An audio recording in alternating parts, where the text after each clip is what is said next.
Muchísimas gracias, Alejo. Muchísimas gracias a nuestros conferencistas que aceptaron esta invitación y muchas gracias a todos los que en este momento están conectados. Reciban un cordial saludo de la Asociación Colombiana de Medicina Crítica y Cuidado Intensivo y del Comité de Seguridad del Paciente. Hoy nos reúne un propósito que trasciende protocolos, que trasciende indicadores y tecnología. Un propósito, el cual es una UCI segura y cuidar sin daño. La seguridad del paciente no es un proyecto aislado ni una lista de verificación. Es una cultura, una forma de pensar, una manera de actuar que debe acompañar cada decisión que tomamos juntos a la cama, a la cabecera de nuestro paciente crítico. En la UCI trabajamos en escenarios de alta complejidad donde una decisión correcta puede cambiar el curso de una vida, pero donde también un pequeño error puede generar consecuencias que pueden ser profundas y lamentables. Por eso, hablar de una UCI segura significa hablar de extubaciones seguras, ventilación mecánica segura, inteligencia artificial aplicada a la vigilancia clínica, rehabilitación segura, de prevención de complicaciones y construcción de organizaciones que sean altamente confiables. Durante esta jornada vamos a escuchar expertos que nos ayudarán a reflexionar de cómo transformar el conocimiento en prácticas más seguras para nuestros pacientes. A todos ustedes, bienvenidos a esta noche académica, bienvenidos a una conversación sobre excelencia, calidad y seguridad. Y para iniciar nuestro recorrido de esta noche, vamos a tener la participación muy especial del doctor Manuel Andrés Garay Fernández. El doctor Manuel es intensivista, es y neumólogo, pero es el presidente de la Asociación Nacional de nuestra AMSI.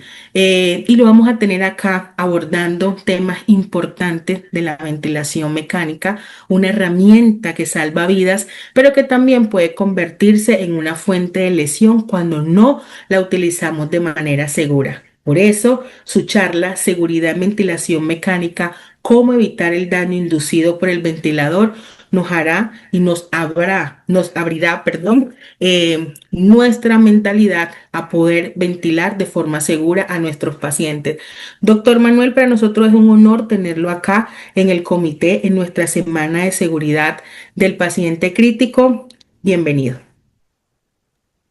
Doctora Carmen, muchas gracias por la invitación y para mí es un honor estar en este espacio donde la seguridad va de la mano de la calidad y el manejo apropiado de nuestros pacientes en la unidad de cuidado intensivo. Que sí, que muchísimas gracias por la invitación y quiero introducir este tema del daño pulmonar inducido por el ventilador en lo que decía la doctora Carmen. Los equipos interdisciplinarios de alta eficiencia se basan en poder tomar decisiones acertadas en el paciente crítico. Y la ventilación mecánica sí que es un ejemplo de ello, dado que lo que programamos en el ventilador debe estar basado en la evidencia en conjunto con el equipo de terapia y enfermería para lograr el mejor resultado.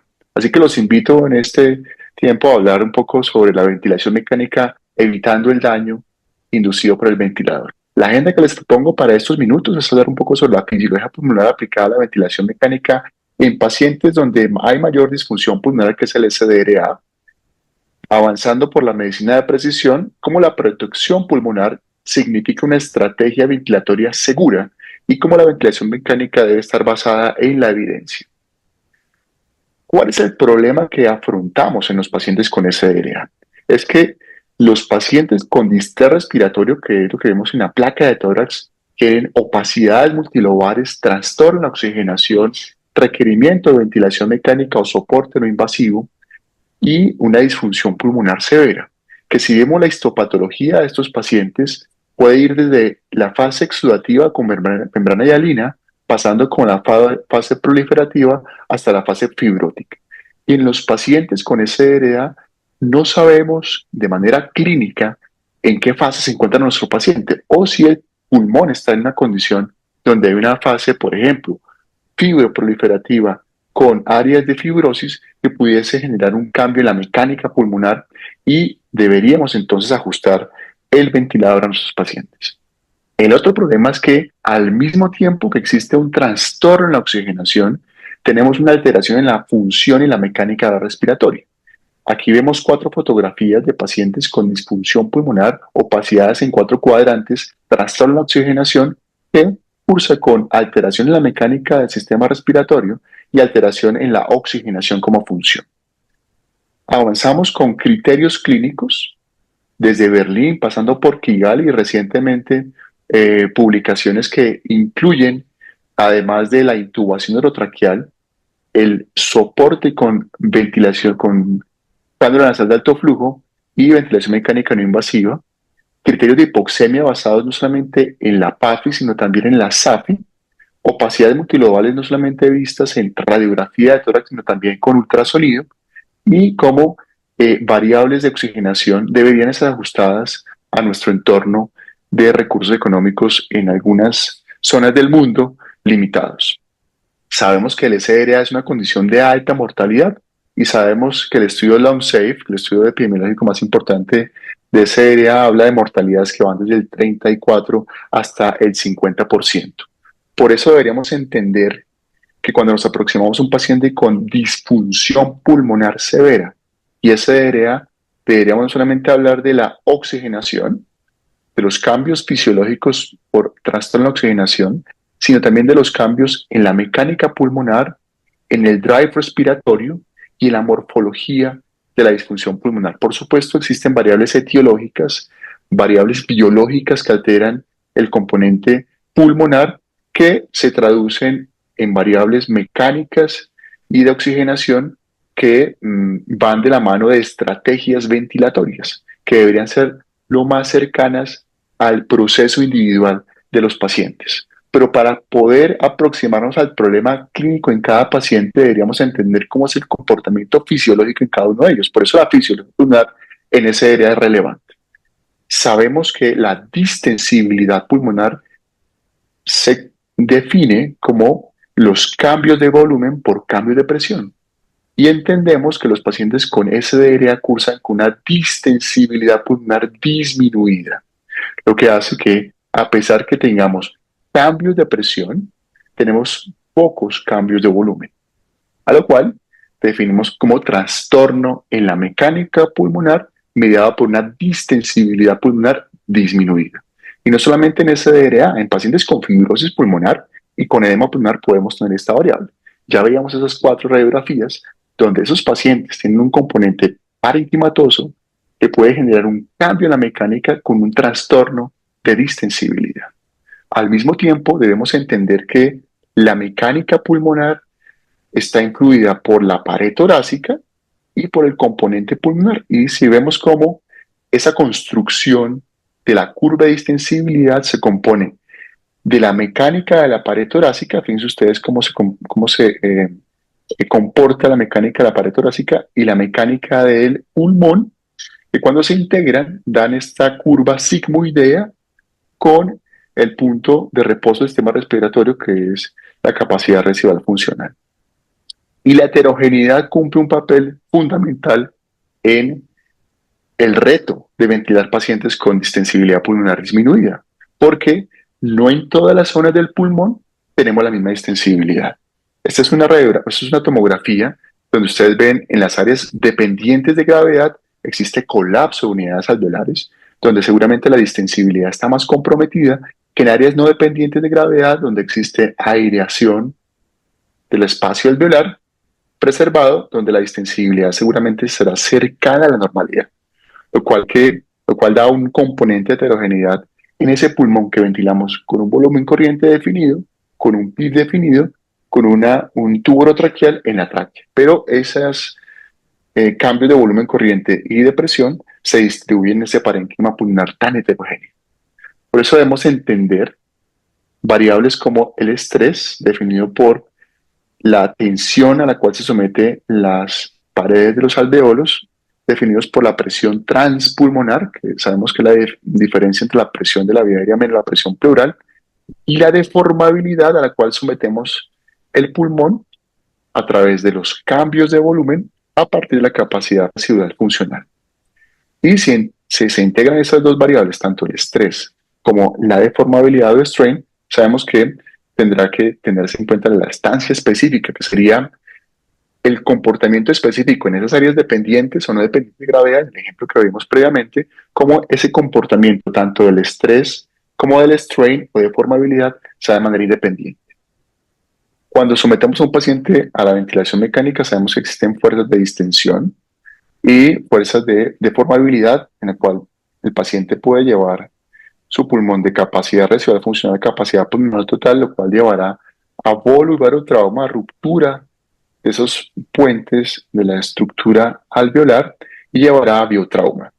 Pero si promovemos la atelectasia y el strain y el estrés se dan de forma repetidas, también por diferentes vías inflamatorias, se dará lugar a mecanotransducción, vías inflamatorias, alteración del citoesqueleto y componente inflamatorio, lo cual también llevará a biotrauma.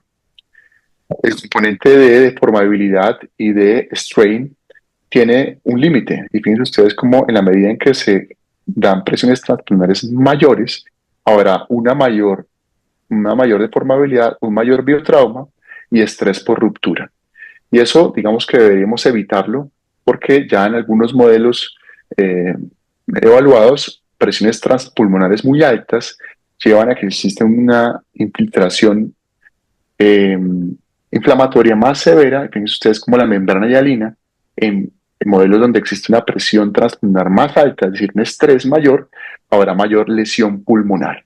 Por eso deberíamos definir y tener prioridad en establecer en mi paciente una estrategia de protección pulmonar que finalmente se traduce en variables de ventilación mecánica segura.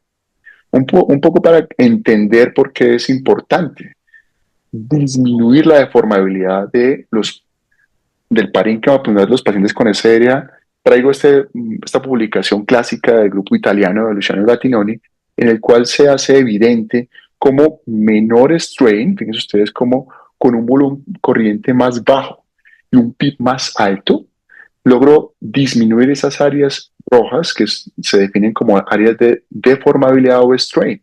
Cuando tengo un volumen corriente bajo y un PIB alto, en este trabajo de modelos animales, con un volumen corriente bajo definido por el 25% y un PIB alto en el 75%, las áreas rojas disminuyen. Es decir, la deformabilidad es menor.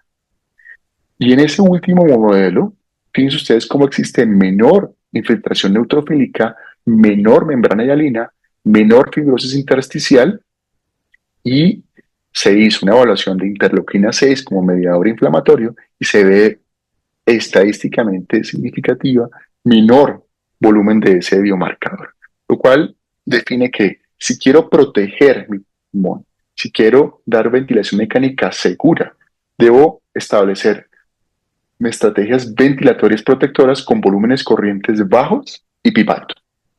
Y sabemos que la evidencia sustenta esta afirmación a través de diferentes ensayos clínicos controlados, el estudio Alveoli, el estudio LOB, el estudio Express, en estos años publicados, definió estrategias ventilatorias con PIB alto, con menor hipoxemia, menor y con mayor número de días libres de ventilador.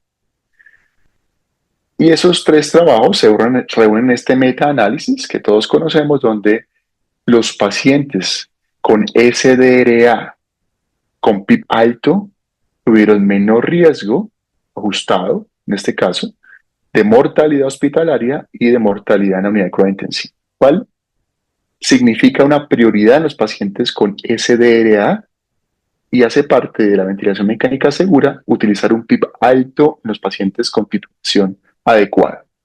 Por otro lado, entendemos que esa deformabilidad también disminuye si logro titular de forma eficiente eh, variables como el volumen corriente. Y los trabajos que han logrado establecer beneficio en una variable mecánica, ese es uno de los trabajos de el estudio de Driving Pressure, donde el doctor Amato en el año 2015 estableció la presión de conducción, que todos conocemos como la diferencia entre la presión plató menos el PIB como una variable protectora con menor deformabilidad. Si ustedes se dan cuenta, en este trabajo, en los grupos donde hubo menor deformabilidad, una driving pressure menor a 15, hubo menor riesgo de mortalidad hospitalaria, lo cual hace la segunda prioridad. Entonces, utilizar PIB titulado de forma eficiente, PIB alto, y establecer la presión de conducción como una prioridad en la titulación tanto del volumen corriente como del PIB. Si ustedes se dan cuenta en la titulación del driving pressure por el apareamiento o la evaluación por PIB como por presión meseta, hubo en los grupos donde hubo una presión de conducción menor, el valor menor a 15, hubo menor riesgo de mortalidad. Y si recordamos el término de deformabilidad, en esos pacientes donde hubo una presión de conducción menor, hubo menor deformabilidad. Por supuesto, menor riesgo de barotrauma y menor riesgo de lesión pulmonar, lo cual hace que en la ventilación mecánica segura entendamos que el volumen corriente está definido como 6 mililitros por kilo, puede tener una variación entre 4 y 8 mililitros por kilo. El estudio del SRA Network establece ese beneficio, límite de presión meseta de 30 o menor y una presión de conducción menor a 15.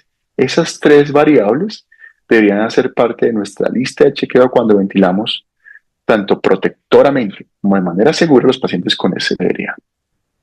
El siguiente elemento de ventilación mecánica segura es la evaluación de intervenciones, como es la ventilación mecánica en posición prono, y el estudio PROCEBA estableció una disminución de la mortalidad a los 28 días significativa cuando se pronó a aquellos pacientes con SRA con PAF menor a 150 y con un tiempo de pronación menos de 16 horas. Cuando reunimos toda esa información, este es un network metaanálisis publicado hace pocos años donde se evalúan cuáles son las intervenciones en eficacia y disminución de los riesgos, en este caso el riesgo de mortalidad hospitalaria, fíjense comparando volúmenes corrientes bajos, volúmenes corrientes altos, volúmenes corrientes bajos, PIB alto, alta frecuencia, ventilación mecánica, ECMO y volumen en corrientes bajos más prono. La intervención que logró tener mayor eficacia fue volumen corriente bajo y prono versus volumen corriente bajo, lo cual hace importante entender que las intervenciones son no solamente aisladas, sino que deben hacer parte de un protocolo establecido en nuestra unidad cuando tenemos pacientes con distrés respiratorio.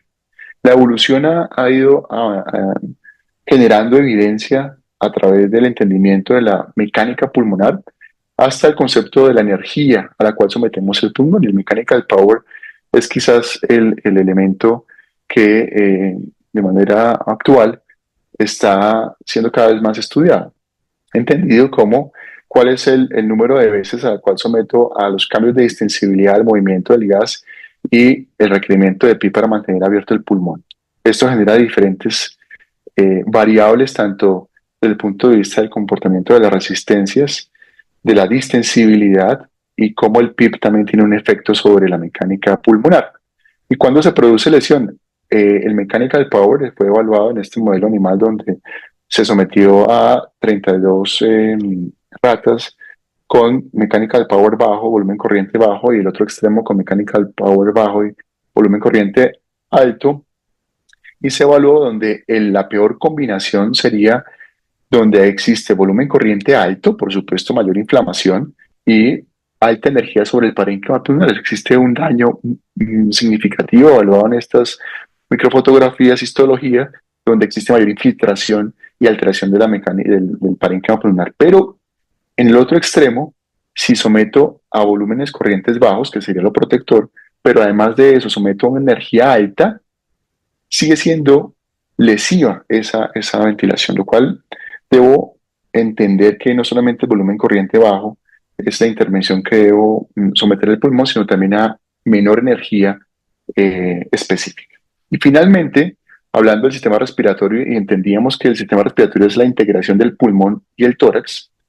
Este es un ejemplo bastante diciente donde la mecánica pulmonar de la paciente del lado derecho, si yo tengo meseta de 30, habrán áreas del pulmón que tendrán tendencia al colapso, lo cual me lleva a tener que hacer mediciones específicas en pacientes como esa, como la presión transpulmonar, para poder entender de esa mecánica del paciente obeso que tiene un comportamiento diferente, cómo puedo titular el PIB en esa paciente.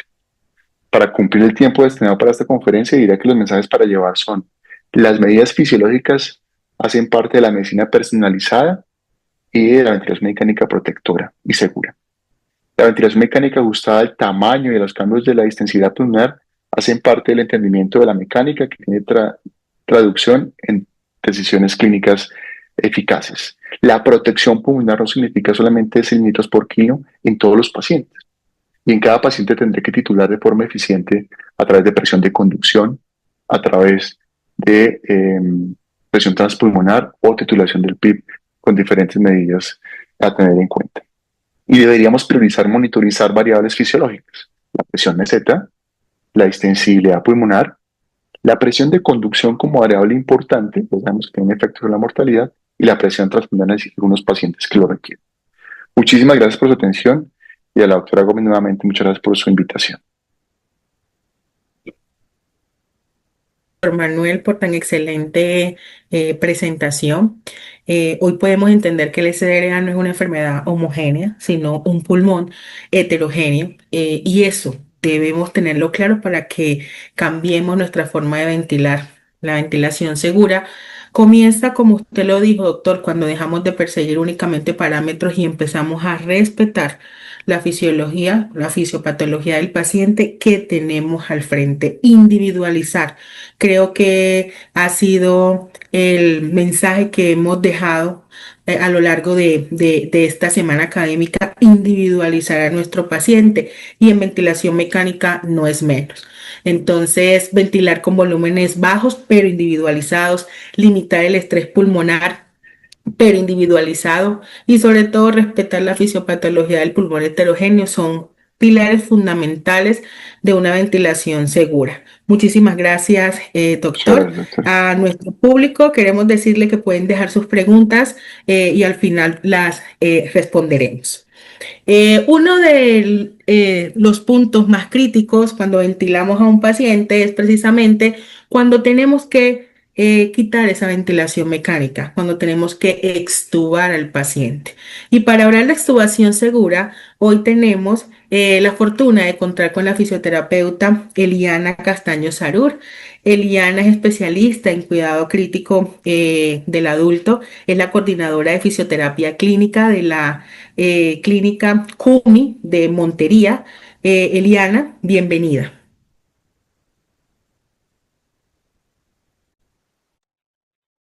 Sí, buenas. Ya comparto pantalla.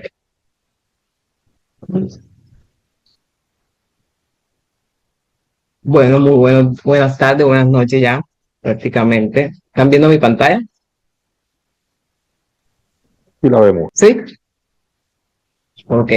Bueno, como lo acaba de decir la doctora Carmen, un proceso que viene posterior al ingreso a la intubación, a la ventilación mecánica. Hay que pensar inmediatamente en cuándo vamos a intubar a ese paciente y en qué condiciones vamos a intubar a ese paciente. Por lo tanto, en el día de hoy, tengo un gusto de estar con ustedes y compartirles una pequeña conversatorio en cuanto a intubación segura.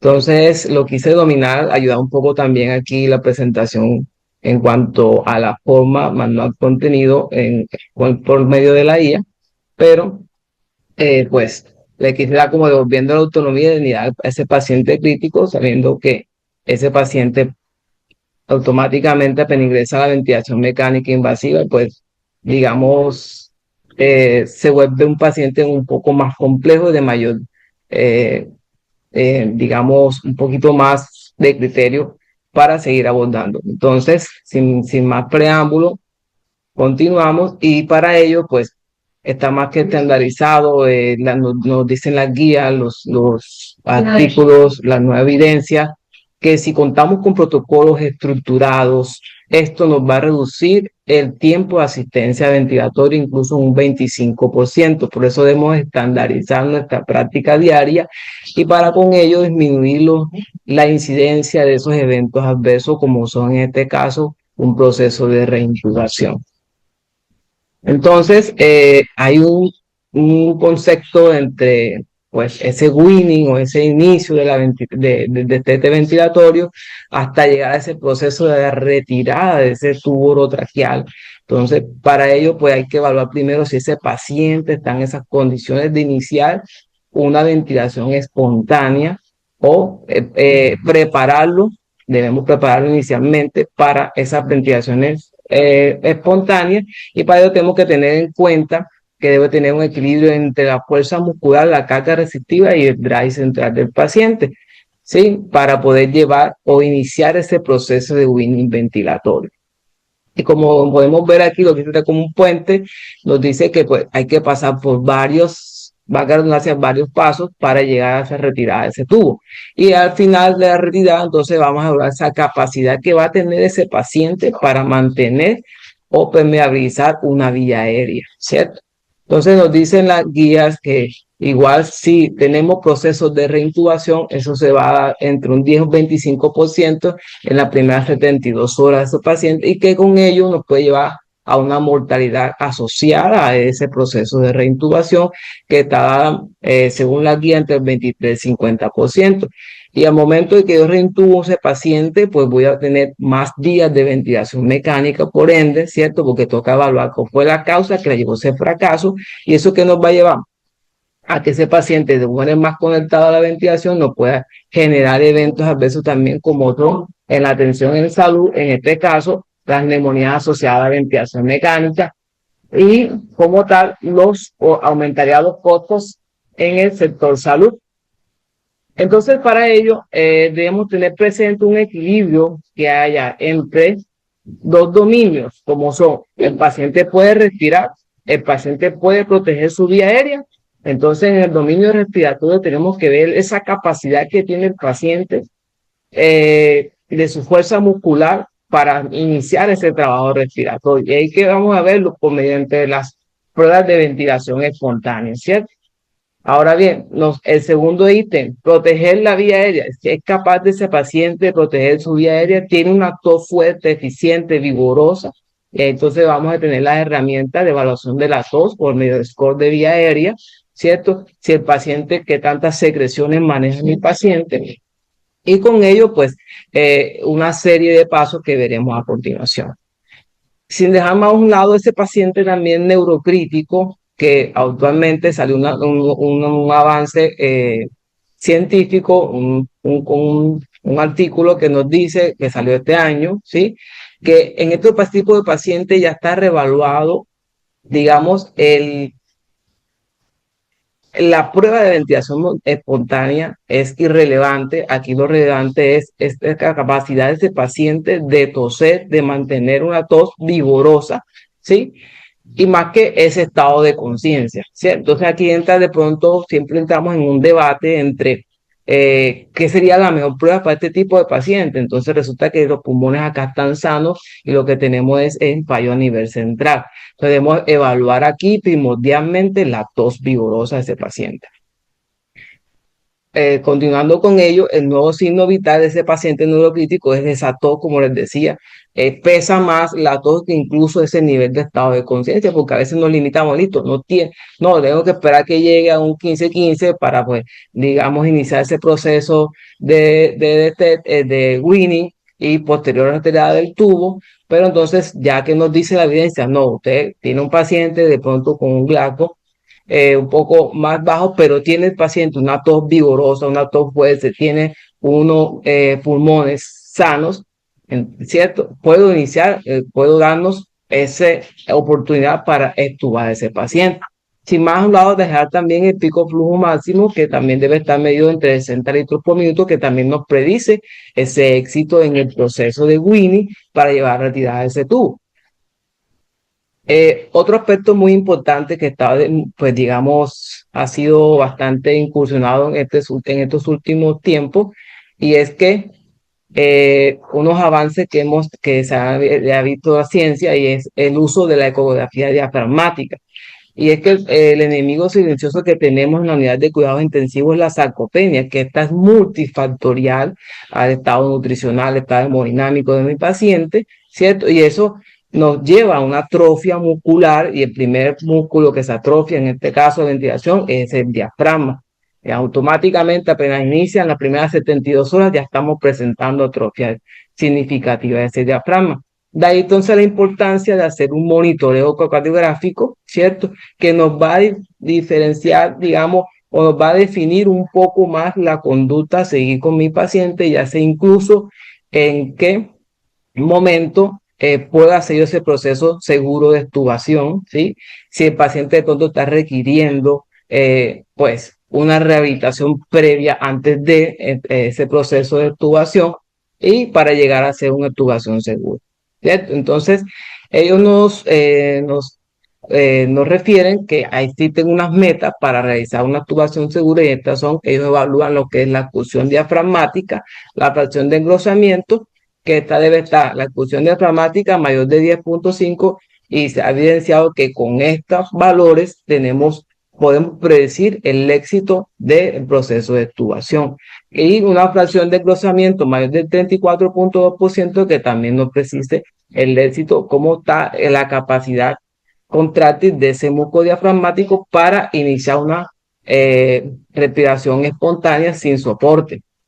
Claro está, esta ecografía diafragmática debe hacerse en el paciente, obviamente, en el proceso de ventilación espontánea para ver la viabilidad de la prueba y, por ende, tomar decisiones. Nos dice también que una velocidad de contracción menor de 1.5 centímetros nos puede llevar a una disfunción diafragmática y que ese paciente puede requerir un proceso de reintubación. Entonces, digamos que si no protocolizamos nuestros procesos, vamos a incurrir más en fallas. Entonces, debemos siempre clasificar el detete que va a tener mi paciente o que está teniendo mi paciente según esta clasificación. Un intento, cuántas veces intento yo hacer la prueba y cuánto dura la prueba, por decir así. Entonces, se clasifican en detete simple, detete difícil y detete prolongado. Entonces, para una actuación simple, digamos que el paciente inició la prueba y una sola prueba y el paciente se logró actuar satisfactoriamente. Está alrededor de entre 43 y 55% de los pacientes que ingresan a la UCI. Se consideran difícil cuando esta prueba falla el destete inicial y requieren 3 y hasta 7 días para alcanzar esa extubación exitosa. Y cuando ya hablamos de prolongado, cuando el paciente requiere más de 3 intentos y hasta más de 7 días para poder llevar a esa extubación desde la última vez que tuvo la primera prueba de extubación exitosa, de ventilación espontánea exitosa, perdón. Entonces, sin más, siempre es bueno tener, vuelvo a la redundancia de la palabra, protocolo.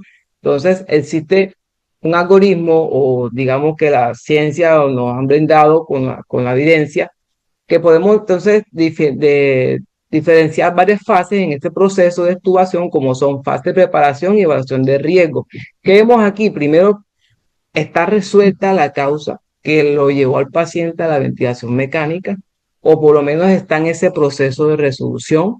Hay que vamos a ver cómo está la oxigenación de mi paciente, qué parámetros ventilatorios tiene mi paciente, fracción inspirada de oxígeno menor de 50, menor del 40%, ¿sí? Una PIC menor de 5 o 8 centímetros de agua, ¿sí?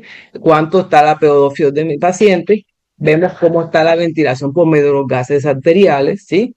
Cómo está la CO2, que es muy importante en el momento de tomar la decisión, ¿sí? Como también si ese paciente al iniciar la prueba tuvo tolerancia a la prueba, sin embargo, durante la prueba que debe ser de 30 a 120 minutos máximo, cómo se comportó mi paciente en ese momento, si no tuvo taquipneico, si no tuvo uso de músculos accesorios y con ello pues también evaluar predictores que si bien es cierto, pues se deben evaluar en conjunto, más no aislado. Un solo predictor no nos predice que el paciente va a ser exitoso o no la extubación. En este caso, la evidencia nos dice que lo que es el índice de Tobin menor de 105 respiraciones por minuto, la fuerza diafragmática en menor de 20 a 30 centímetros de agua y Un minuto, doctora. la TEX Ok, el test de fuga, que eso también nos va a llevar a que predecir esa obstrucción que el paciente pueda tener después de la extubación. Entonces, luego te estratificamos el riesgo. Ahí vemos que las condiciones, las comorbilidades de mi paciente, la edad, si tiene herida muscular, si el paciente estuvo expuesto a un proceso de extubación y fue fallido, para luego sí poder clasificar. Según esta estratificación, vamos a tener unos criterios, ¿cierto? Los criterios que van a dar bajo, moderado, alto. Este criterio bajo es el paciente que tiene un factor de riesgo. El moderado es ese paciente que tiene 2 factores y 3 factores de riesgo. Y el alto es el paciente que tiene más de 4 factores de riesgo, ¿cierto?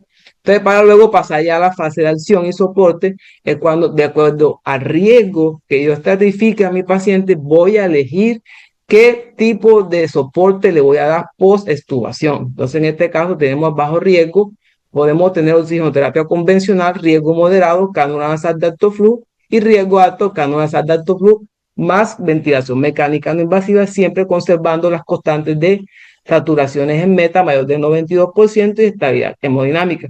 Como por último, siempre estar pendiente del monitoreo continuo posterior a las 48 horas de extubación, ¿cierto? Para ver, identificar criterios tempranos de extubación fallida y no retrasar la reintubación. Entonces, la decisión no solamente es de un proceso, la decisión es interdisciplinaria. En este caso, pues, debemos trabajar siempre en equipo para minimizar los eventos adversos. Y por último, para llevar a casa, tenemos que siempre protocolizar o estandarizar esos procesos, en este caso winning ventilatorio, ¿cierto? Evaluar siempre la fuerza de tos antes de ese proceso mayor y ojalá podamos contar con la monitorización ecográfica, si bien es cierto tenemos una limitante y es la disponibilidad de esto en las diferentes unidades y que siempre debemos trabajar con un equipo interdisciplinario, ¿sí? Entonces, como último, pues también quería dejarle por acá, queremos consultar y les invito a que sigamos leyendo el consenso de movilización temprana, el cuidado crítico, que es también una herramienta, una estrategia, perdón, que nos ayuda a una liberación más rápida de la ventilación, como también a fortalecer ese diafragma para así tener una extubación segura. Entonces, el reto no está solamente en yo retirar el tubo, sino que va más allá de retiro de ese tubo orotraqueal. Por lo tanto, debo tener también coordinar la respiración con la dilución, recuperar una alimentación segura siempre y cuando evaluando los factores de riesgo. Y aquí le dejo el espacio a nuestro doctor fonodiólogo que nos continuará con esta otra parte y que más allá de la actuación, está el éxito está en la recuperación de ese paciente. Muchas gracias. Muchas gracias, Eliana. Excelente, completísima información acerca de extubación. La extubación segura no es un acto aislado ni una decisión basada en un único parámetro, como usted lo acaba de exponer. Este resultado es realmente de una evaluación integral, donde converge la fisiología respiratoria, la función diafragmática, la capacidad de proteger la vía aérea y el juicio clínico del equipo multidisciplinario. En seguridad del paciente, una extubación exitosa no es simplemente retirar el tubo, y eso lo dejó usted muy claramente.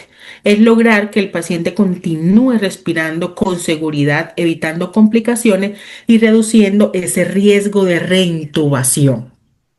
Y precisamente cuando hablamos de ventilación segura, surge otro desafío fundamental y es asegurar que exista una adecuada interacción entre el paciente y el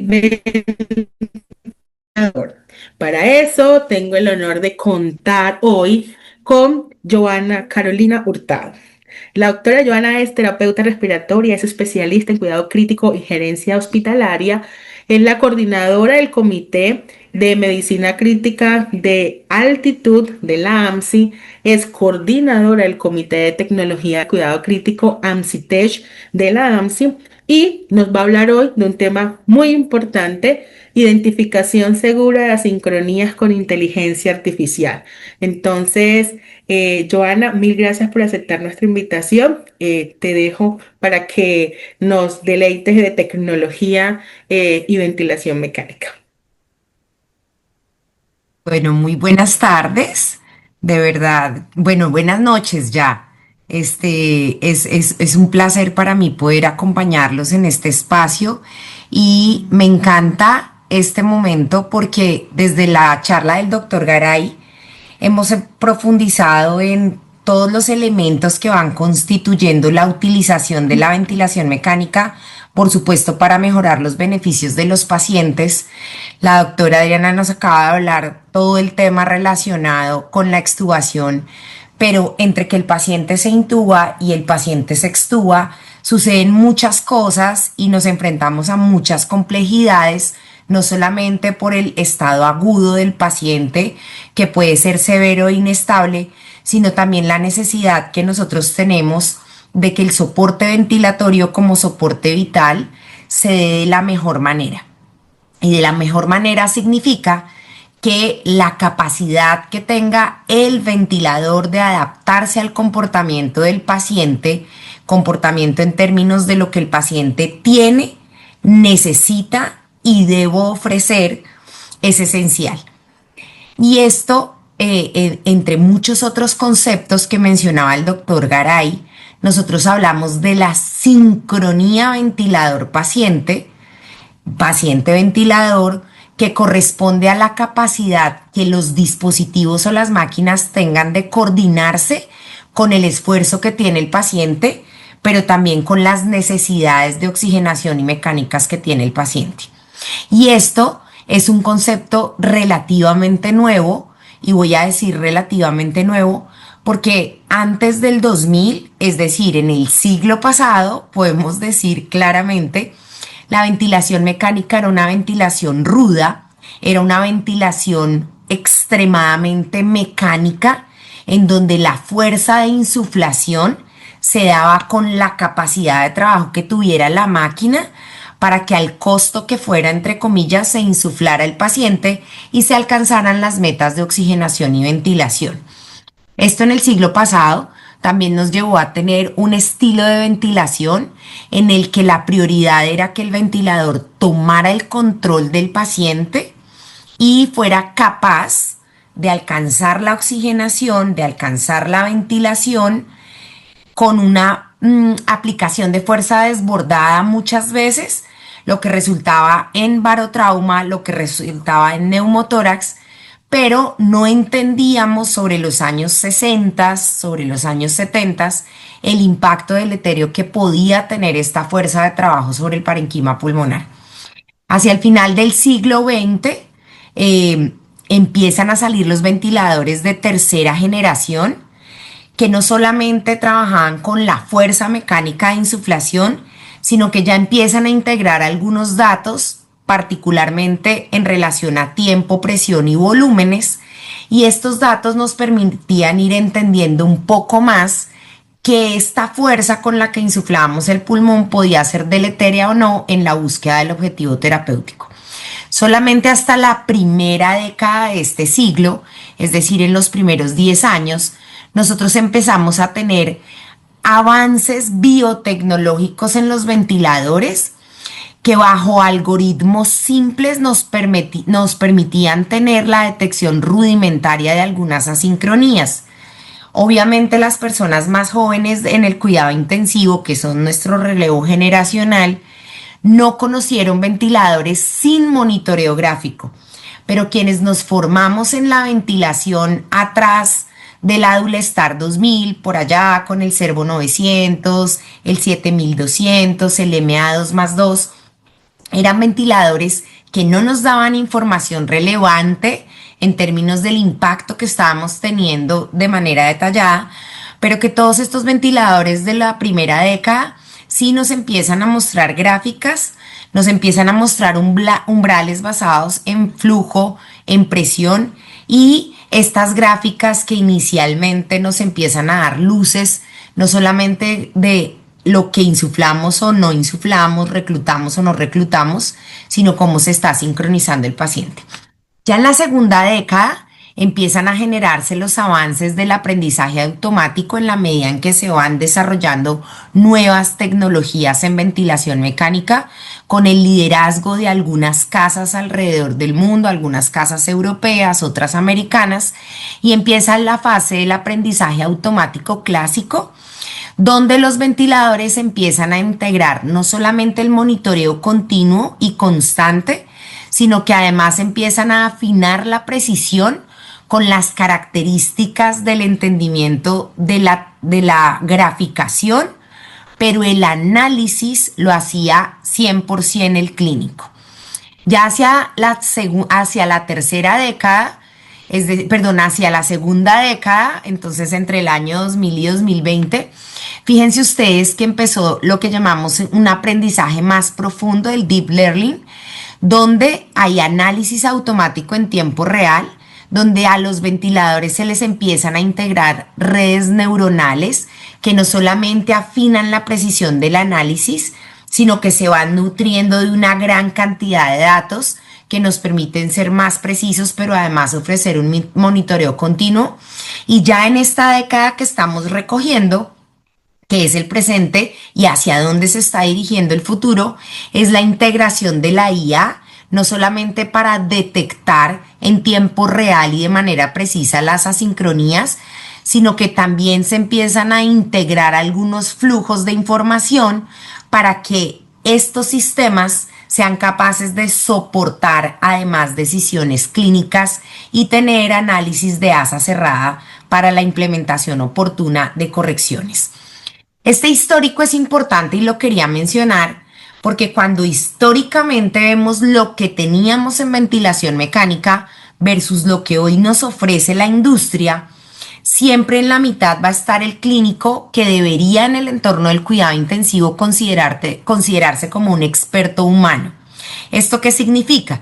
Que este experto, llámese cuidador respiratorio, intensivista, cualquiera que esté en el equipo interdisciplinar del manejo de la ventilación mecánica, debe tener la capacidad de tener una inspección visual intermitente de las curvas que le permita tener un análisis en el tiempo o en el momento en el que está analizando para predecir hacia dónde va o detectar por qué viene esta sincronía, que se afecta en relación a, uno, el método de análisis que esté usando el observador, a la disponibilidad de tiempo, ni siquiera teniendo un intensivista por cama, vamos a tener la capacidad de estar observando minuto a minuto el comportamiento de las gráficas y la sincronía.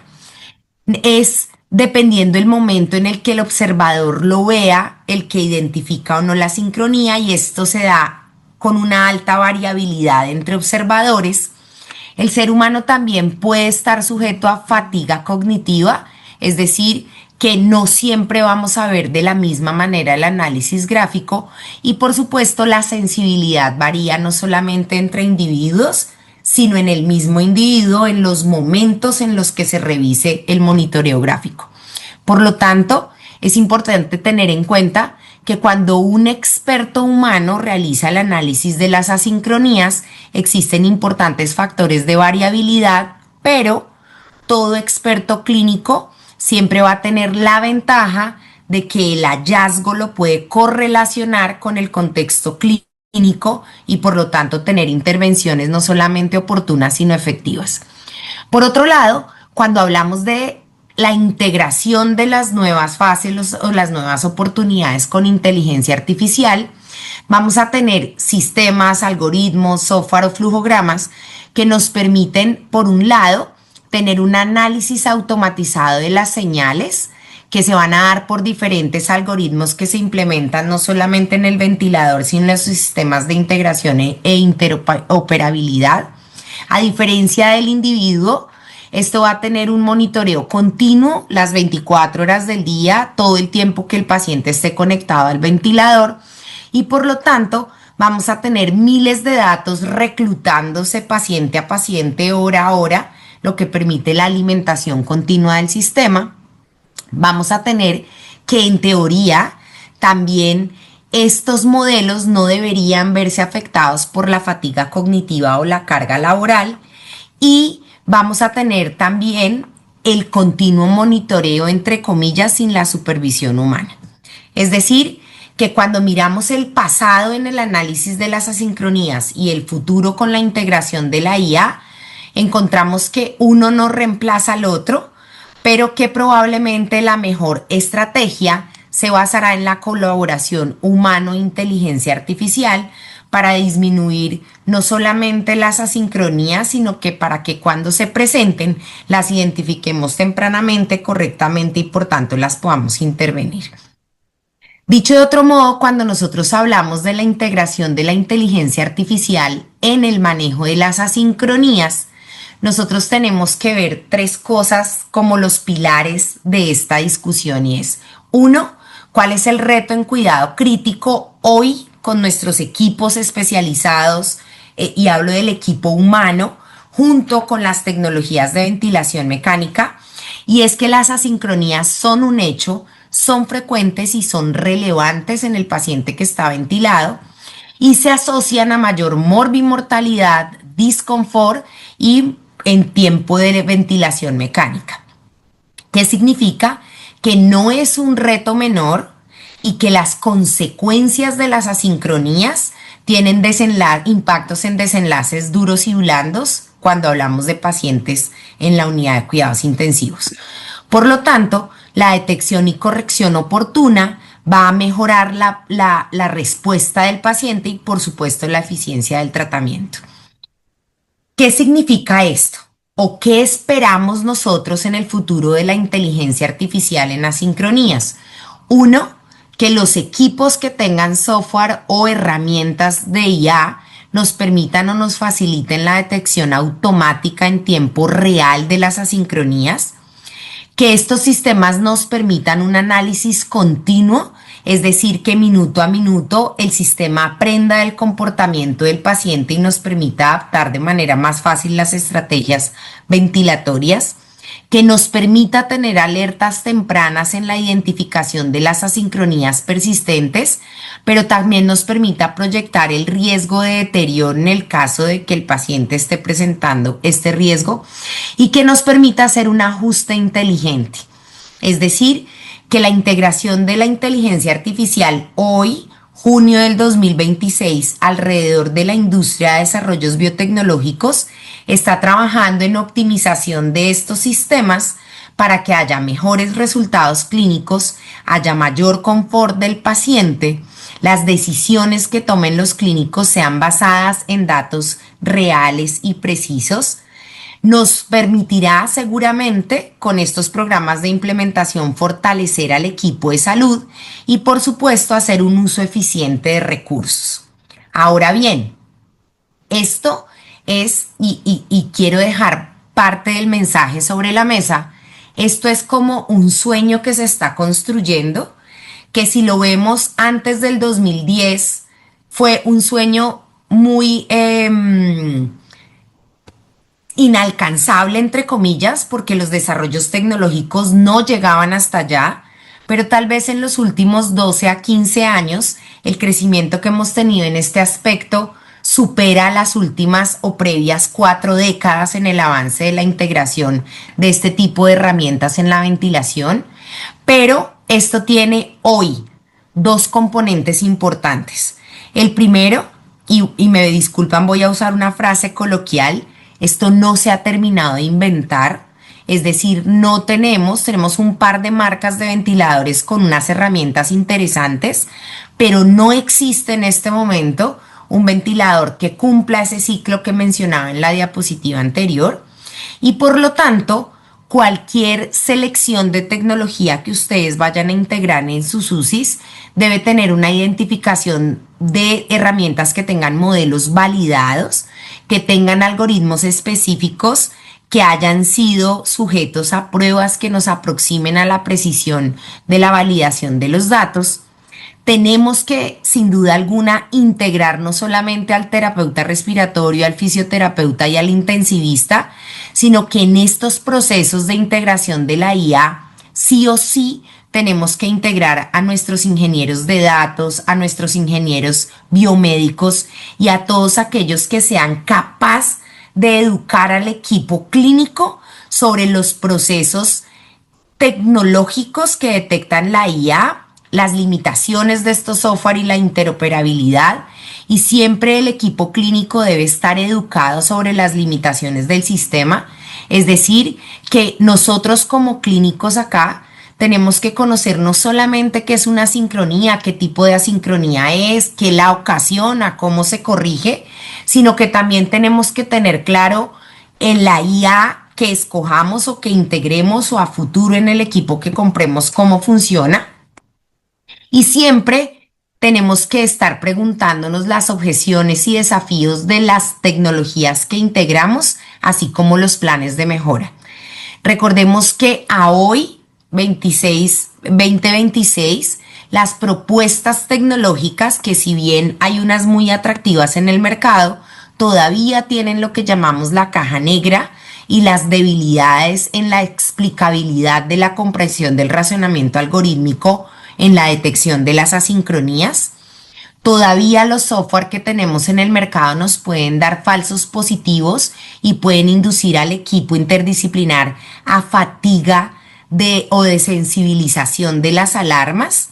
Y todavía en esta construcción de estas herramientas, condiciones muy especiales como un SDRA severo, un EPOC con significativa alteración de la mecánica y el parenquima pulmonar, siguen siendo condiciones que distraen fácilmente a los algoritmos y por lo tanto nosotros tenemos que tener dentro del análisis de la tecnología planes de mejora. ¿Hacia dónde vamos? Hacia que estos programas, herramientas o software tengan mayor retroalimentación en la IA. Son equipos que deben tener una auditoría continua y un feedback en el asa cerrada, no solamente de la tecnología, sino del clínico, pero también vamos caminando hacia la integración multimodal para la aplicación. Cierro esto entonces diciendo que estamos siendo parte de la historia, es decir, a diferencia de otros tópicos, no estamos recopilando resultados o no estamos recopilando esos resultados para proyecciones, sino que estamos haciendo parte de ese camino que se está recorriendo. Y me despido de ustedes con una invitación a la reflexión y es: el problema no está en pensar si la inteligencia artificial va a llegar a nuestras UCIs o no. El problema es cómo vamos a integrar esa inteligencia artificial multimodal en el análisis de asincronías a nuestras prácticas clínicas diarias. Vamos a tener una actitud pasiva o activa para la toma de decisión de integrar estas tecnologías, o probablemente vamos a ser adaptadores tardíos. En cualquier caso, lo que sí es seguro es que si no, y vuelvo a usar una frase coloquial, si no nos subimos a ese bus, si no nos subimos a ese barco de la integración de la inteligencia artificial, probablemente nos convertiremos en clínicos obsoletos.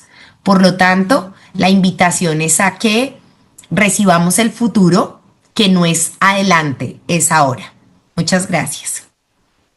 Muchísimas gracias, Joana, por tan excelente conferencia. Tú, como coordinadora de Ansitech, qué más, qué mejor exponente de este tema, y que realmente ya lo hemos hablado y hemos pues llegado a la conclusión que la ventilación mecánica del futuro definitivamente va a combinar la experiencia clínica y la inteligencia artificial. Eso va a ser, la inteligencia artificial no viene a reemplazar el juicio clínico, viene a potencializarlo, ¿cierto? Y su verdadero valor está realmente en ayudarnos a detectar esas señales que podrían pasar inadvertidas y convertir datos complejos en decisiones más oportunas y seguras para todos nuestros pacientes. Muchísimas gracias por aceptar esta invitación y seguimos en nuestro recorrido por la seguridad de nuestro paciente crítico y para este nuevo bloque vamos a hablar de un tema muy importante, de la recuperación del paciente crítico que continúa mucho más allá después de retirar el ventilador. Para hablarnos de un problema frecuentemente subdiagnosticado, nos acompaña el doctor Yesid Alexander Urbano Moreno. El doctor Yesid es fonoaudiólogo, trabaja en rehabilitación del paciente crítico, hace parte del equipo de rehabilitación de la Clínica San Francisco y hoy nos va a hablar de un tema muy importante, la disfagia post-extubación, el riesgo silencioso en la recuperación del paciente crítico. Adelante, Yesid Alexander.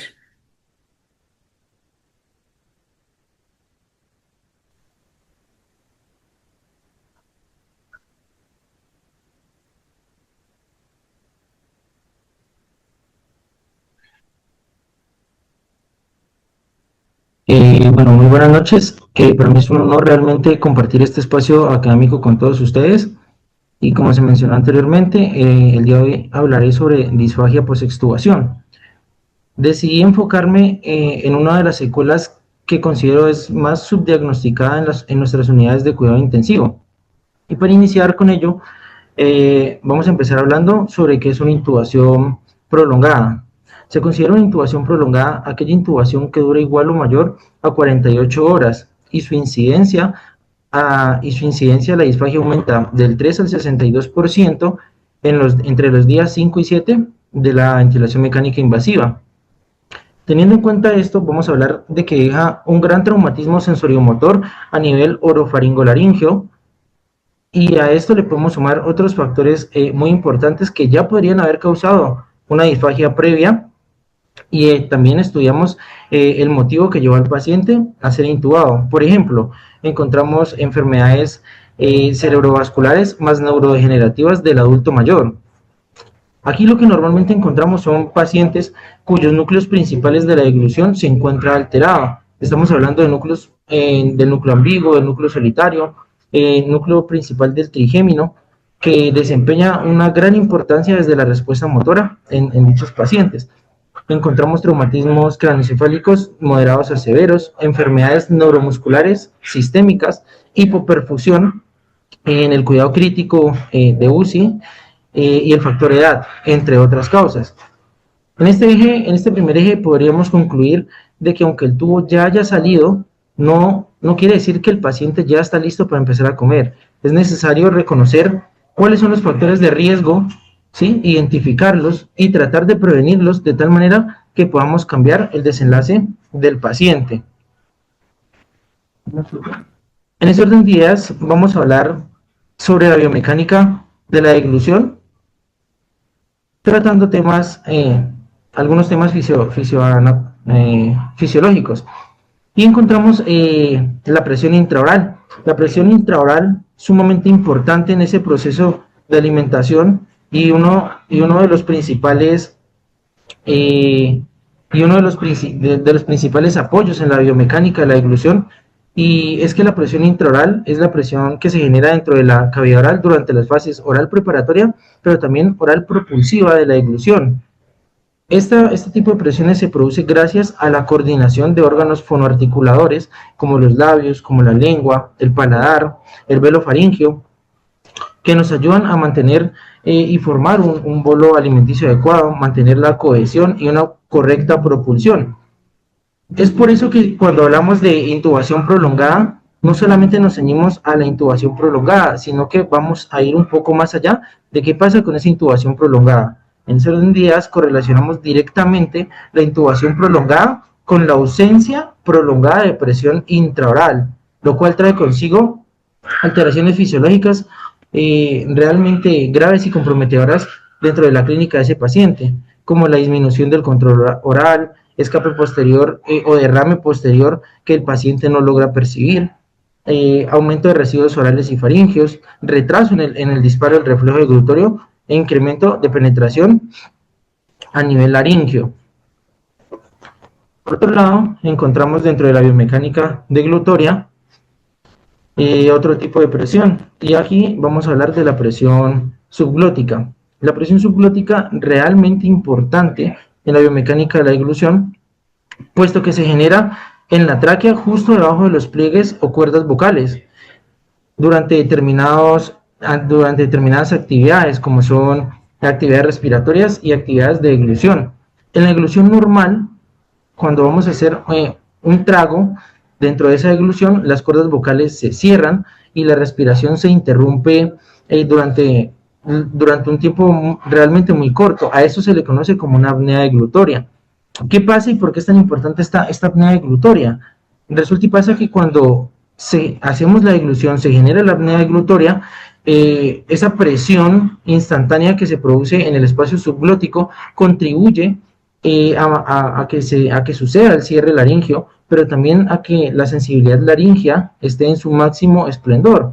Entonces nos ayuda cierre laringio, sensibilidad laringea, nos ayuda a tonificar las cuerdas vocales y también nos ayuda y favorece el desplazamiento correcto del bolo alimenticio hacia el esófago, previniendo y evitando posibles microaspiraciones o desviaciones hacia la vía aérea. Por ende, si hablamos de interrupción de la presión subglótica, vamos a hablar de graves alteraciones fisiológicas como la disminución en el cierre laringio, menor capacidad para generar una tos efectiva, reducción de la depuración de residuos faringeos, alteración en el reflejo deglutorio, disminución en la elevación biolaringeo funcional e incremento y penetración aspirativa. Ahora, dicho esta explicación muy corta del cómo funciona la biomecánica deglutoria y por qué se altera realmente la deglución tras una intubación prolongada, vamos a dar paso ahora sí a la aspiración silente. La aspiración silente realmente es subdiagnosticada en la unidad de cuidados intensivos, pero también en hospitalización y básicamente debele del desacondicionamiento que tenga ese paciente. En nuestro caso, la mayoría de pacientes se podría decir que son pacientes adultos mayores y las guías y los estudios nos dan evidencia de que el paciente mayor a 65 años ya tiene un tipo de disfagia asociada, como es la presbifagia, alteraciones estructurales, mecánicas que producen ya una dificultad para el manejo de ciertas consistencias. Ahora, siendo así, pensemos en ese mismo paciente que ha estado bajo una intubación orotraqueal prolongada. Vamos a tener un desacondicionamiento de la biomecánica deglutoria, tanto de la fase oral como de la fase orofaringea. Por ende, es sumamente necesario primeramente, conocer qué es esa aspiración silente, por qué ocurre. El por qué ocurre lo tocamos y vamos a hablar de qué es. Entonces, básicamente, la aspiración silente ocurre cuando hay derrame posterior de líquidos, saliva o mal manejo de secreciones que logran pasar por debajo de las cuerdas vocales. A eso ya le llamamos aspiración. ¿Cuál es la diferencia y por qué se llama silente? Porque el paciente desacondicionado, ante la falta de sensibilidad laringea, no logra percibir que algo está permeando hacia la vía aérea inferior, lo que puede ocasionar alto riesgo de neumonía en ese paciente, ya que fisiológicamente pierde los reflejos de defensa como son la tos, el aclaramiento o simplemente tener un flujo de aire positivo que permita aclarar residuos que se hayan quedado a nivel de cuerdas vocales. ¿Cómo podríamos prevenir la aspiración silente? Primero que todo, la detección temprana, y es que sí o sí debería ser protocolizado, sí, en las instituciones que cuentan con la especialidad de fonoaudiología, una valoración inédita del paciente extubado, independientemente que solo haya durado 24 horas con intubación. No sabemos la intubación cómo pudo haber sido, quizás fue traumática, quizás hubo una lesión de cuerdas vocales, quizás al extubar hay residuos de traumatismo laringio como edema, alteraciones en el velo faríngeo y demás. La detección temprana la realiza el profesional en fonoaudiología mediante diferentes test de cribado, ¿sí?, que nos pueden detectar alguno de esos inconvenientes, y si no, pedir exámenes de extensión como la videodeglución, videofluoroscopia, o en su caso una fibronasolaringoscopia si la tenemos a la mano. Optimización de la postura es sumamente importante en ese paciente con dificultad para la movilización de secreciones, siempre debe ser enseñado al familiar, a los auxiliares y demás, que la cabecera del paciente debe estar por lo menos a 35 grados para que facilite la movilización de secreciones en ese paciente posiblemente disfágico. La adaptación de la dieta, y esto lo trabajo y me gusta mucho hacerlo mediante la escala ITSI, que es la escala más actualizada que encontramos para asociar esa adaptación de dietas junto con nutrición clínica como equipo de soporte nutricional complementario, y nos ayuda a disminuir riesgos de penetración y aspiración con esos alimentos y conseguir como tal una vía oral segura que nos permita una correcta ingesta proteico-energética, un correcto aporte hídrico en ese paciente, y ojalá lograr el retiro de soportes nasoenterales de manera precoz, ya que estos también está demostrado que disminuyen la capacidad sensorial a nivel faríngeo, causando Un dificultad minuto. en la deglución segura.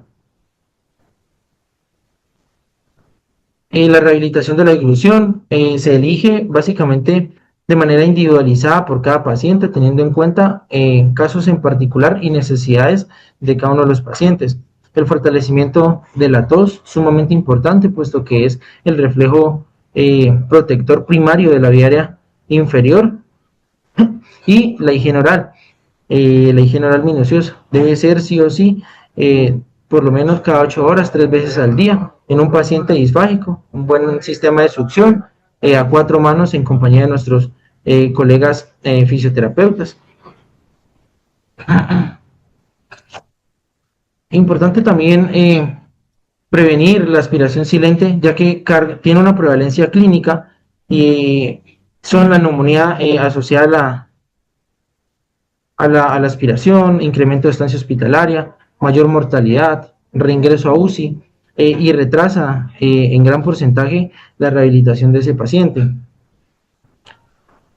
También traje a colación unos estudios que me llamaron mucho la atención sobre cuáles son los exámenes de extensión que deberíamos realizar o solicitar para poder descartar y detectar esas aspiraciones silentes en el paciente extubado con sospecha de disfagia. Básicamente hice una comparación entre 3 estudios que nos identifican 3 tipos de métodos más utilizados para la identificación de dicha patología, y es la FES, evaluación endoscópica de la deglución, y la biodeglución. Y por otro lado tenemos la auscultación cervical. Se hace un estudio prospectivo ciego comparativo, donde se elige a 15 pacientes con disfagia. Cada paciente es evaluado simultáneamente mediante la evaluación endoscópica de la deglución y también mediante la biodeglución. De esos 15 pacientes que se evaluaron, se halla que las puntuaciones de penetración y aspiración fueron significativamente más altas mediante la evaluación endoscópica de la deglución. Es decir, a través de la FES se identifica con mayor severidad los eventos que proponen un riesgo para la vía inferior del paciente. En conclusión, con se puede decir que entre la evaluación endoscópica de la deglución y la biodeglución podría ser un gol estándar para identificar esos posibles riesgos aspirativos, la evaluación endoscópica de la deglución. Por otro lado, encontramos la auscultación cervical. Realmente la auscultación cervical es uno de los métodos que más empleamos los fonoaudiólogos cuando por X o Y motivo carecemos de esos exámenes de extensión, de pronto donde no contamos con la tecnología o las herramientas que necesitamos para llevar a cabo como ese análisis objetivo, y nos basamos en lo subjetivo del entrenamiento, y está la auscultación cervical. Realmente en la auscultación cervical se hace un estudio sistemático donde no se encuentra como tal un estudio que nos diga si la auscultación cervical es segura para identificar estos riesgos aspirativos. Realmente se identifican 90 artículos, donde se incluyen 6 estudios, se logra una colección de datos de 197 pacientes, y como conclusión hay una concordancia baja entre auscultación cervical e identificación de signos aspirativos. Entonces, La auscultación cervical definitivamente no respalda o no es una herramienta que nos permita diagnosticar disfagia o aspiración.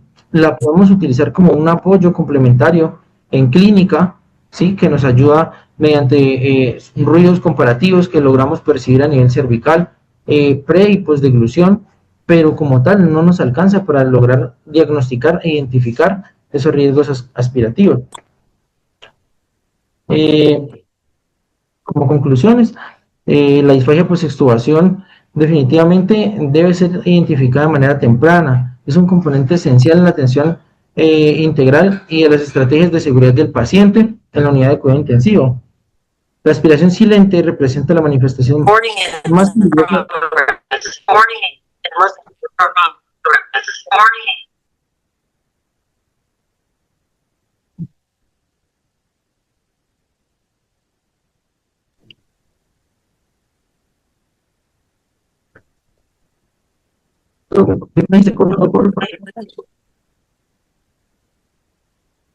Muchas gracias, doctor Alexander.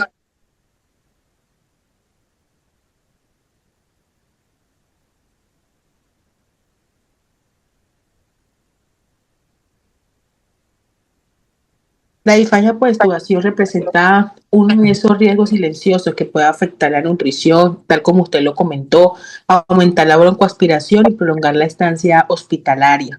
Por eso este tema lo consideramos muy importante. Detectarlo oportunamente es una muestra de que la seguridad también se construye en los detalles que muchas veces nosotros no vemos.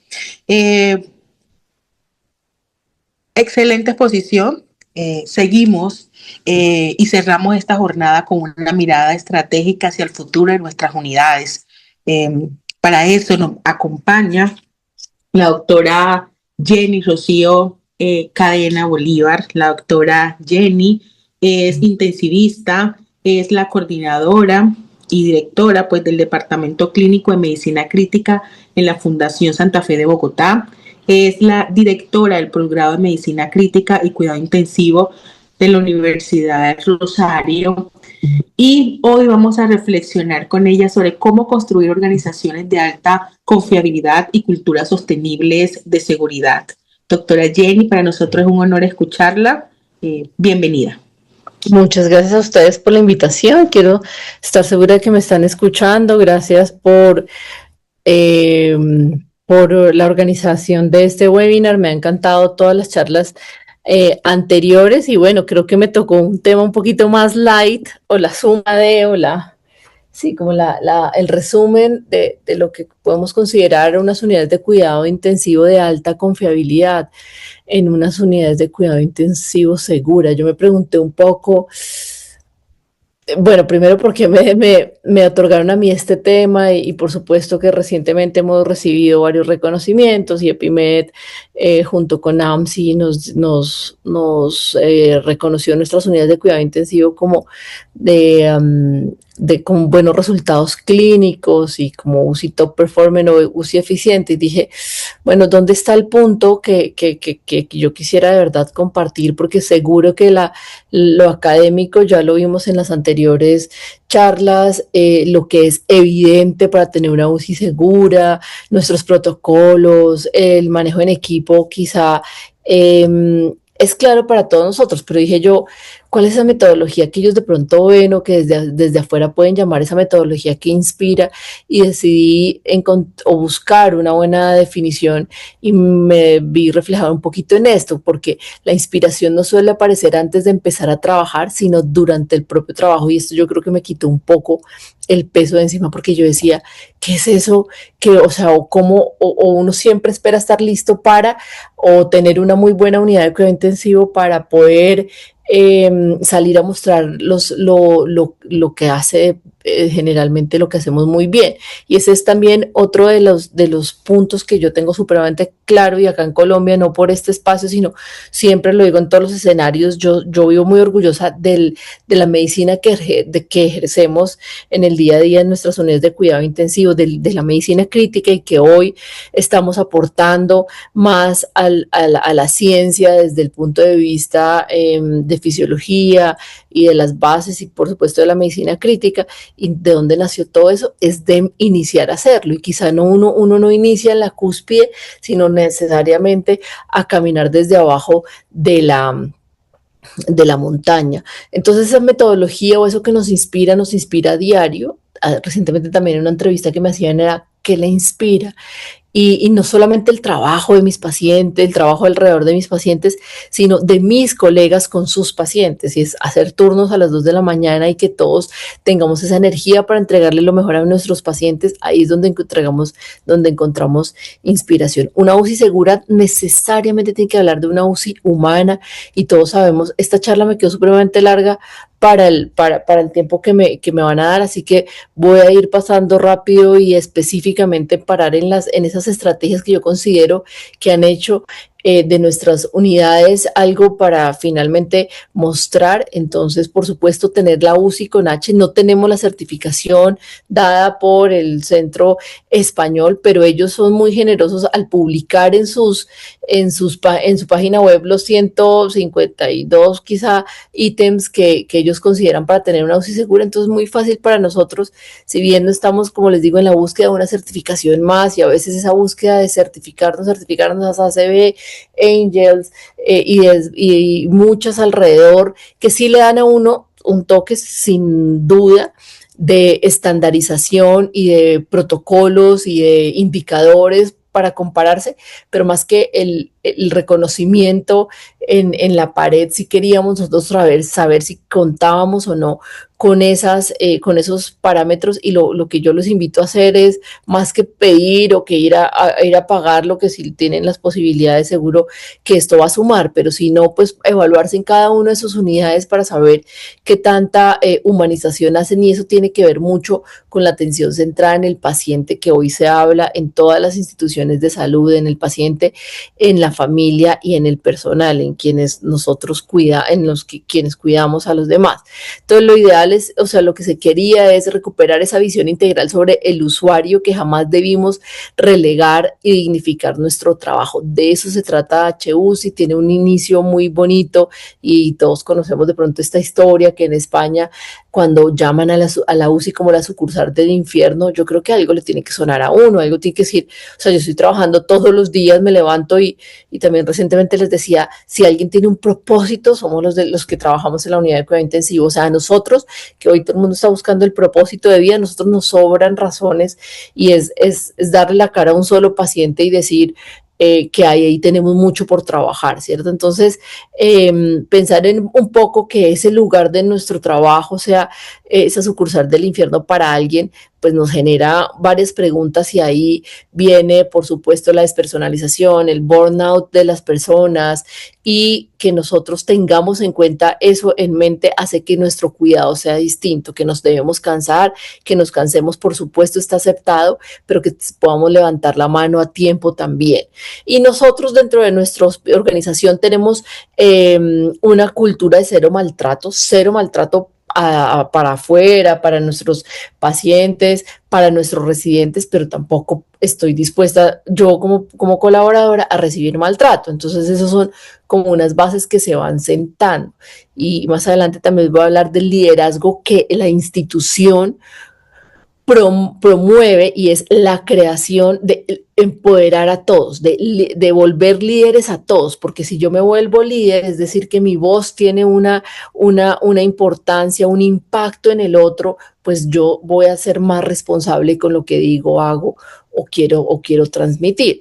Entonces, la deshumanización en las UCIs viene de la pérdida de identidad, de la apariencia, de la habilidad, de la comunicación, de la pérdida de la autorrepresentación, de la pérdida del soporte familiar, del control, del respeto y de la privacidad. Y acá, obviamente, nos podemos quedar hablando un buen rato de cada una de ellas, porque es que la percepción al final es individual, y hay unas hojas de ruta que por supuesto nos presenta la Sociedad Española con el grupo de HUSI, donde nos dice: tengamos en el centro la comunicación, los profesionales, la familia y los pacientes. Fíjense acá cómo se articulan en el centro la comunicación, y es que en algo que no podemos aflojar nunca es en el trabajar en la comunicación. Y yo siento que cada vez que esto se me viene a la cabeza, o que hablamos de comunicación, no hay esfuerzo que escatimar en esto. y el doble chequeo y en lo que tú entendiste y es del liderazgo, no solamente en una orden médica, que yo creo que en esto, al hacerlo diariamente, somos más finos incluso con las miradas y nos entendemos, pero en la parte administrativa es otro mundo en el que nos enfrentamos y uno dice una cosa pensando que estás tratando de hacer entender algo y es todo lo contrario. Entonces ahí yo creo que otra de las grandes estrategias es invertirle al trabajo en comunicación y no dar por sentado de entrada nos comunicamos bien. Eso hay grandes errores. HUSI también nos habla de tener UCIs con horas flexibles de visitas. Nosotros tenemos 24 horas, 7 días a la semana visitas. Tenemos la cama para un PAS para el familiar. Y es que es pensar un poquito cómo queremos que nos atendieran a nosotros. Ahí es la base de todo. Y si quieren llamarle a esto empatía o que sea un poquito desdibujado o mejor, o sea, esto muy cliché este término, pero al final de cuentas sí es muy significativo el saber cómo quisiéramos ser tratados si fuera al revés. Poner al centro el bienestar del paciente, la presencia y la participación de la familia, participación activa. Ellos quieren estar cada vez más involucrados en el cuidado, también el cuidado al profesional, el síndrome post-UCI. En esto sí que le estamos invirtiendo mucho. La consulta post-UCI la iniciamos el 1 de abril con unos retos gigantescos porque no sabíamos cómo hacerlo. Hay unos cursos que da la Sociedad Española, pero no, o de pronto a veces uno quisiera como el paso a paso mucho más claro, todo es un poquito muy vago, sí, y están estas escalas y estos indicadores son importantes, pero no es como muy concreto. Entonces, y volviendo un poco al inicio de la charla, ¿cómo lo hacíamos? ¿Cómo buscábamos esa inspiración? Andando. La motivación también inicia en el movimiento y de ahí viene la palabra motivación, del movimiento. Entonces vamos haciéndolo y vamos mejorando sobre la marcha y en eso estamos. La arquitectura ya de entrada tiene que favorecer al cuidado del paciente y los cuidados al final de la vida. Acá están, ellos tienen sus 8 pilares en la UCI. El ambiente es importante. Y acá desglosamos cada una de las UCI de puertas abiertas, participación de los familiares, la identificación de nosotros, hablar de forma clara, saber quiénes somos cada uno de nosotros. Yo creo que en eso hemos venido mejorando. Yo he encontrado cada vez más en otros hospitales, pero también a veces todavía está un poco el médico situado en una posición diferente. La comunicación efectiva evita errores, consenso a tratamientos y cuidados y el liderazgo que yo estoy viendo que están asumiendo las demás disciplinas es maravilloso, porque entonces, así como acabamos de escuchar charlas maravillosas de la rehabilitación, de la deglución, es que el médico de verdad ahí no tiene nada más que hacer que escuchar atentamente, dejarse guiar y aprobar, ¿cierto? O digamos, más que aprobar, como que coordinar y que todo esto funcione de forma adecuada, permitir esa participación multidisciplinar con un liderazgo que sea claro. Los auxiliares de enfermería hacen toda la diferencia. Les decía yo que la semana pasada recibí un mensaje muy lindo en el que decía que si este auxiliar pertenecía a la UCI, que nos dejó un mensaje que si todos los colombianos fuéramos con la actitud que tiene él de servir, seríamos una potencia mundial. Entonces esto es muy lindo, es decir, en nuestra actitud nada más se notan las ganas que queremos hacer y de servir a los demás. Esa comunicación efectiva del doble y el triple chequeo, el bienestar del paciente, tener en cuenta, y acá entonces empiezo a hablar un poquito seguramente de lo que queríamos escuchar de los protocolos de sedación, analgesia y delirium, sin lugar a dudas, relajación neuromuscular y movilización, y de la monitorización de estas medidas que tomamos, la valoración del control, el bienestar del paciente. Nosotros ya tenemos la visita abierta para las mascotas en pacientes con estancias prolongadas mayor a 7 días, la visita de los líderes, llamamos así, o espirituales, porque ya no es solamente, por supuesto, el sacerdote, y un poco hacia dónde vamos con ese bienestar es cómo podemos probar que nosotros hacemos las cosas o que nuestro paciente está contento con lo que hacemos. Es este Net Promoter Score. Esto viene de la industria de carros y de ventas, de marketing, pero como no teníamos una validación para la salud específicamente, habla de qué tanto nosotros, a quienes atendemos o quienes son nuestros pacientes, son, cómo nos califican de 1 a 6, son detractores que no nos recomendarían para ser tratados en nuestro hospital, pasivos de 7 a 8 y promotores de 9 a 10. Estos son acá nuestros números, los traigo abiertos, nuestra meta es del 96% y hemos venido subiendo 92, el año pasado también fue 94 de Net Promoter Score. Al final, lo que uno no mide no lo puede mejorar y si pueda que tenga muchos sesgos de medición y como lo dije, de dónde viene creado, pero es un punto de partida para saber hacia dónde vamos. El síndrome post-UCI que pues, se presenta en el 30 al 50% de los pacientes, nosotros nos lo estamos tomando en serio, estamos haciendo medidas para su identificación temprana, para el control. El diario de las UCIs ha sido muy lindo poder compartir con la familia, que la misma familia diligencie fechas especiales que ha pasado en la casa, ojalá siempre con noticias buenas y las cosas positivas que pueden mejorar en el entorno. Al final, pues, lo preocupante si uno pediría que lo dejen como fuera de las UCIs. Los cuidados al final de la vida, y nosotros tenemos una ventaja gigantesca, acá les cuento, y es contar con este grupo de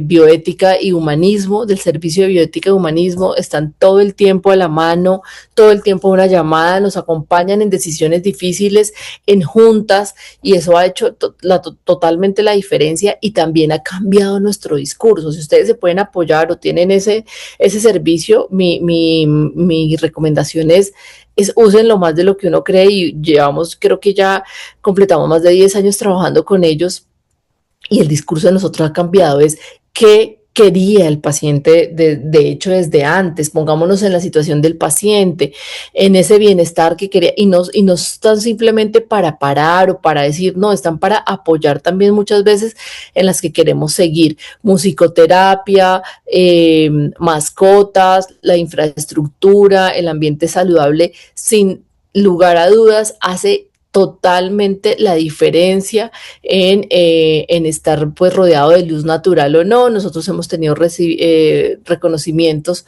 por la ubicación, por la luz, por los espacios, y yo sé que muchos pueden no contar con eso, pero a veces con lo poco que tenemos es adecuarlo de una mejor manera. Los cuidados al profesional, esto es supremamente importante, y si ustedes me preguntan a mí, desde que estoy en el liderazgo, que ya cumplí 5 años, pues recibir reconocimiento siempre, a quien no nos gusta, y si hacemos las cosas bien, compartirlas hacia afuera para que se mejoren, pero este reconocimiento del mejor ambiente laboral dentro de los departamentos, dentro de nuestro hospital, para mí fue significativo. Es decir, y hay otros grupos que nos llaman, es que la UCI son de ositos cariñositos. Realmente nosotros, y lo decimos y lo escucho, y no porque yo sea quien esté en la cabeza, pero trabajamos delicioso, trabajamos con amigos, sabemos que toda la palabra, lo que se dice, se cumple. Es una cosa realmente afortunada poder contar con este equipo y que todos nos logremos apoyar para seguir. El control de fuentes de estrés, hacemos actividades de afrontamientos de la muerte, a veces nos desgastamos y eso es esperado, pero hemos sacado espacios, y miren que no se necesitan recursos. Eso también, una parte de las conclusiones es, a veces hay muchas de las actividades que hacemos que no necesitamos ni un peso. Pintar unas piedras, un día cogimos unas piedras y empezamos a pintar lo que significaba el duelo para cada uno de nosotros. Eso es maravilloso, cuidar a nuestros cuidadores, celebrar lo que nosotros celebramos, lo que a nuestro compañero le hace feliz, nosotros también nos hace feliz y serán bienvenidos.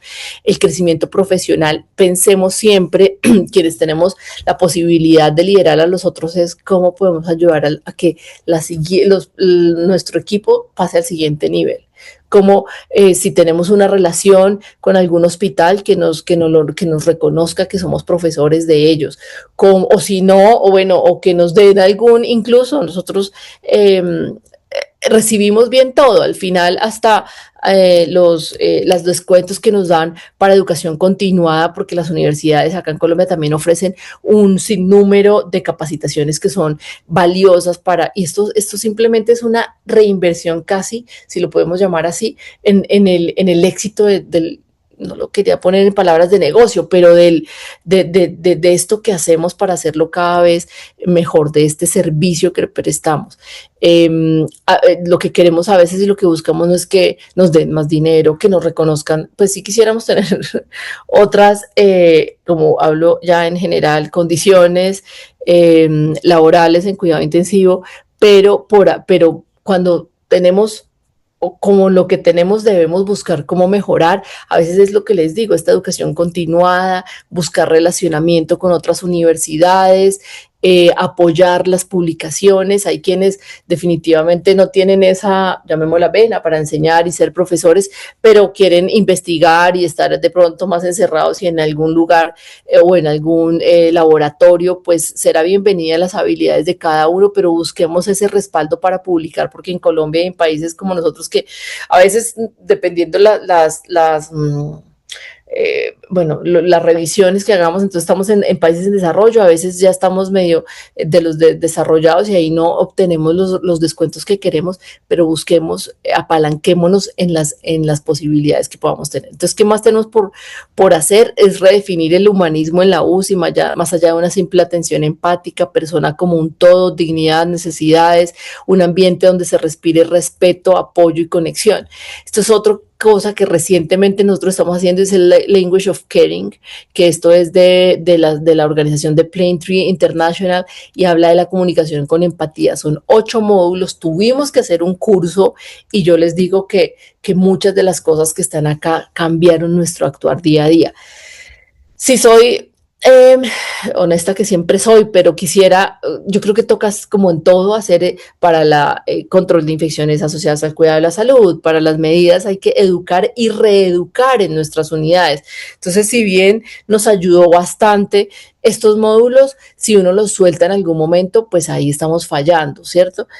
Porque si cambian las personas, si pasó mucho tiempo y no hacemos estrategias que nos recuerden claramente estos puntos, pues hace que nos demoremos. Pero los ejemplos que ponían ahí son unos videos que yo creo que si ustedes quieren poner en YouTube, Language of Caring, para quienes lo quieran hacer con sus grupos, seguro que aparecen y ahí les dicen de esta metodología corazón, cabeza, corazón, y es cómo me enfrento al paciente, porque yo tengo 1000 cosas, voy de afán, salgo, entro, tengo 10 pacientes, 11, 12, dependiendo de la relación, y ahí pues es como, me necesitaba, ¿cuál es la pregunta? Entonces no, ahí le dicen a uno a hacer una pausa, la práctica de atención consciente lo lleva a hacer una pausa, la colaboración en equipo, pero iniciar con una frase amable, meterle un poquito de la parte de la cabeza, es como la racionalidad, hacia dónde lo queremos traer, y cerrar con alguna frase empática. Eso cambia totalmente la diferencia. De verdad que mi consejo es que lo busquen en YouTube. Nosotros hicimos parte de este estudio de Hello Trial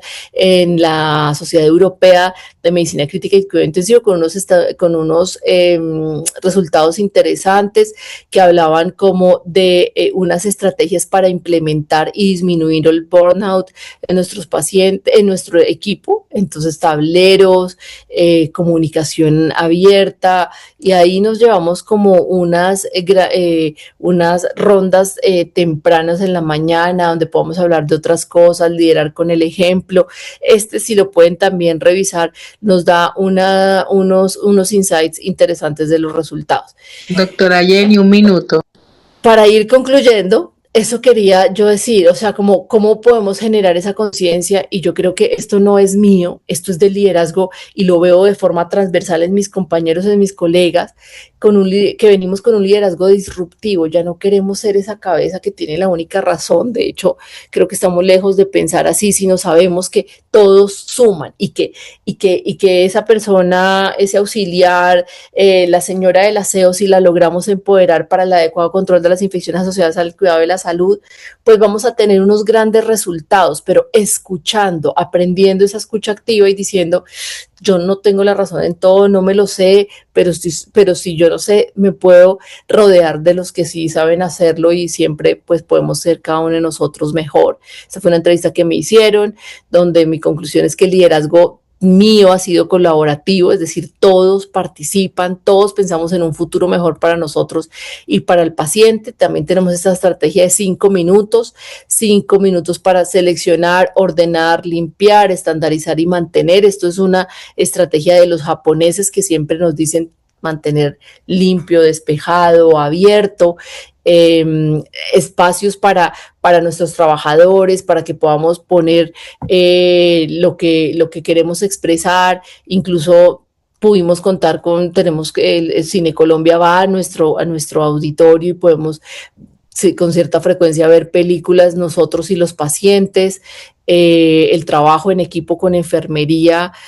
Ellos tienen en nuestro hospital el liderazgo es a la par, tienen una dirección paralela a la dirección médica, la dirección de enfermería, no dependen de nosotros, no de nosotros los médicos y eso hace que sea maravilloso. Tenemos este proyecto sin excusas 24/7 y es para el adecuado control de las infecciones en las unidades de cuidado intensivo, donde nos reunimos periódicamente cada semana o cada 15 días con 2 o 3 estrategias. No, eso salieron 25 iniciativas, sí, pero necesitamos 2 o 3 para ir mejorando, implementar, revisar, asegurar que esté bien y seguir con la siguiente. Entonces eso hacemos constantemente, los llamamos así porque ya no se vale tener excusas para el aumento de las infecciones asociadas al cuidado de la salud. Nosotros tenemos que en nuestros indicadores mantener unas metas que tenemos nosotros muy altas, es buscando ser cada vez mejores